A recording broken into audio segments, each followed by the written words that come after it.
台湾话艺术水阁好，国情解说2句，我含你做参考。解说，解文说理。好朋友，咱来研究几句戏台顶所讲的俗语。咱知影讲戏棚大了，一定有前台有后台，所以俗语人伫咧讲无后台行无脚步，因为你爱伫咧后台装他清擦，打扮好势才来出台。敢有迄落戏棚讲，敢若前台伫咧表演，无后台通好化妆，通好准备，无嘛？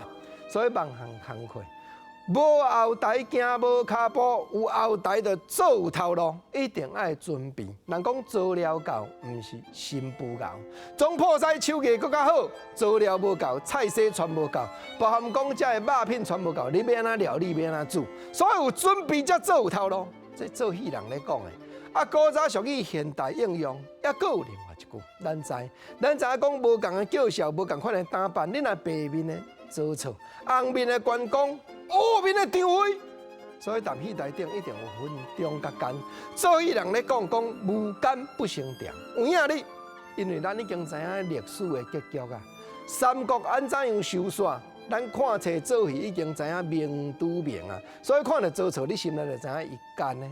毋则讲做错咧讲的话，有当着啊条条有理，比你忠心咧讲的还较厚。大卡的观众，我来听甲耳啊拍拍，因为好人有正理，歹人奸臣有冤有的逆理。啊，若对比现代社会，咱毋知影历史的结局呢？无共款的立场，有执政党，有知影党，反对党的讲的话，甲执政党当然就无相像，所以无间不成调，这算世间平常事。啊，当然头拄啊国情。红面的关公讲完，白面的做错讲完，咱换来讲灰面、黑面的张飞，来张飞出来讲的口碑又佫无共啊。胸坎长了讲我无，原来无起头的俗语讲我无肝无见，食一百担啦。哦，国情安尼学张飞，实在学了无成啦。毋过这句俗语咧表明啥？表明讲人的欺骗。我无肝也无见啦，毋是讲五脏六腑有各样，毋是啦，毋免靠迄。拨一边，我敢若食一百担就好，这个气魄才好，这个胆量才好。对，戏台顶用这个俗语，就是咧表示这个角色的特性。